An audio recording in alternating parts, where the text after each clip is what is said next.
Hey guys, this is John, and I'm playing Alexei1 in the 3-minute pool on ICC. So Alexei1 is another YouTuber. I actually just played him in Bullet.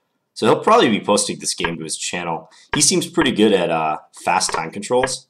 So I'll do my best again against him and see if I can keep a handle on his speed, basically. But yeah, if you haven't seen his channel, go check it out. It's Alexei1 on YouTube. So he's a Dutch FIDE master. Last name Timmermans. I want to say his first name's Mark, but I'm not sure. Okay, what's up with this? So if e4, what happens? Okay, so he's threatening knight takes e4. Can't remember what I'm supposed to do against this. Guess I'll just play here because I don't remember. And then maybe if I take on e6, he takes c3, and that doesn't look promising.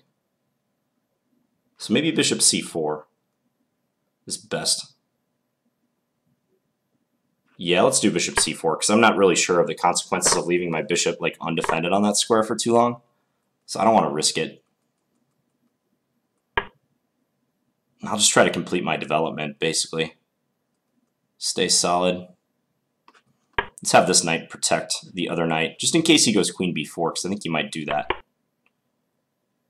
Yeah, let's castle. Queen b4, I'd have to play b3. Let's go here. So if he goes knight b4, at least I can play a3. Knight c7 can be met by d6, which is nice. Maybe knight e4. Just trying to trade into an endgame. Let's play a3 first.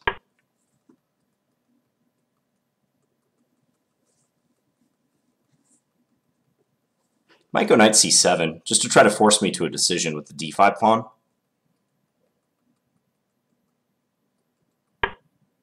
Yeah, knight c7.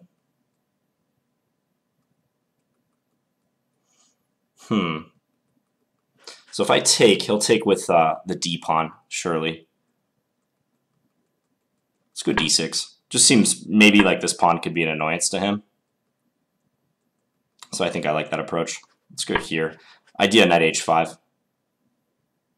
He can plunk his bishop on d4, however. He's really trying to find a good square for that. d4 seems like a good square. Okay, let's bring this in. I'd love to get rook takes d4 in. That's actually the threat right here. He's got to be careful about that. And if he goes g6, I can give a check on f6.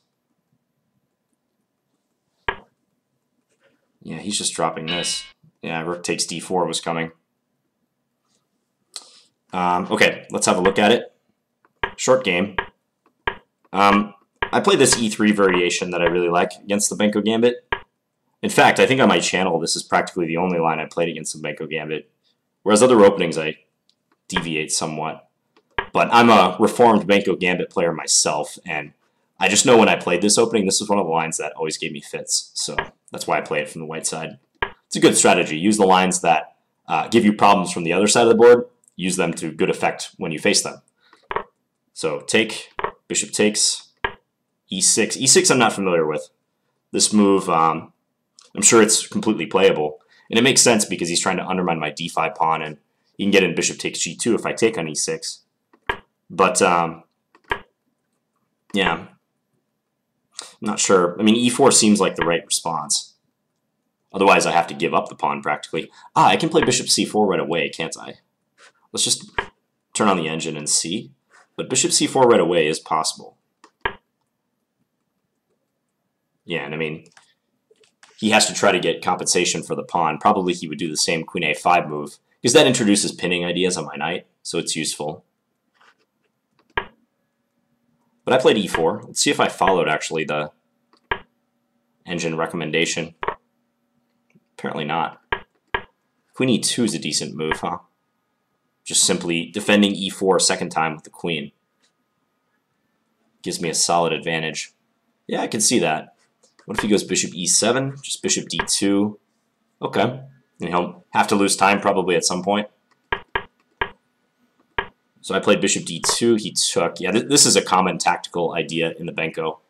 I kind of forgot that I could play bishop takes d7 check and then take his knight if I want. So let's say I do that. Check. Here, knight takes, then knight takes here. But probably a good thing I didn't do it because my knight is loose on e4. He might just win the pawn back on d5 with advantage.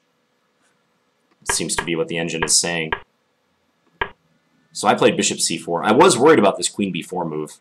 Okay, so bishop c4 might be a significant mistake. I should take on e6 instead, huh? And then if fe, queen h5. Check. Idea g6, queen here, I assume.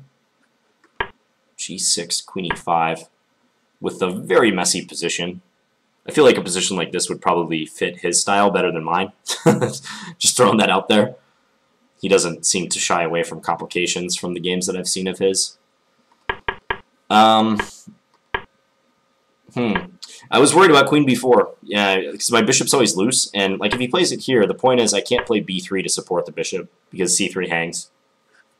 So that's unfortunate.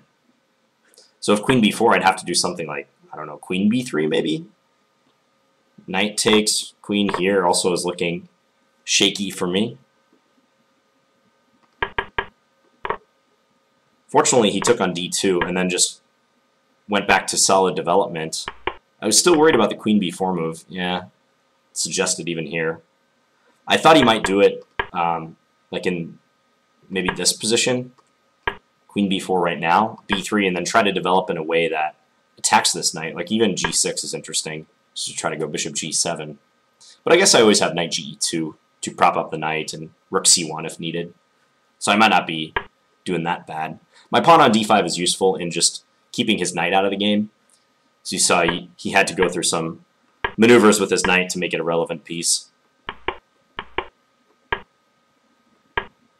So rook a d1, yeah. It's interesting that white is worse here, despite occupying the center and seemingly being better coordinated than black. But I think that's a testament to black's bishop pair and also their uninterrupted pawn chain. They don't have many weaknesses in this position. So he just let me get some kingside initiative, and really just made a blunder at the end. That's about what this game came down to. d6. I didn't see a good alternative to d6, because if I take, he'll take this way, and he's got nothing to complain about. I have a pawn majority on the queen side that I'll never be able to use. His dark square bishop is unopposed, and probably he'll take over the d-file too, if he wants. So I try to play d6 just to complicate. Here, and knight g3. Might have been worth it for him to play a move like g6. I guess I do get this in, though. Or the engine prefers this one. Because if he takes, I have this in-between move. Okay. I see. So knight ce4, queen d8. Okay, so g6 is not so good. I was thinking g6 would make sense, though, to keep the knight out. Likes what he did, knight b8. Knight h5, bishop d4, and here. Okay, so he just needs to defend better. Yeah, he played this move, which was unfortunate, and he resigned before I could take on d4. Yeah, with unstoppable mate on g7 if he takes back. Queen d8 would be a timely defense, wouldn't it? Offering a queen trade. And then if I back the queen off, I'd probably do something like this. Now g6. Okay. Yeah, and he can repel my initiative. Something like this. And then eventually, once he's beaten back my mini attack here, the trumps in his position should become irrelevant, like the bishop pair and the better pawn structure. This pawn, it might be lost in the long run. His knight is entering the action via c6. Yep, so just blundered. Anyways, I hope you guys enjoyed this game, and I'll be back tomorrow with another Blitz game. Thanks for watching, guys. Bye.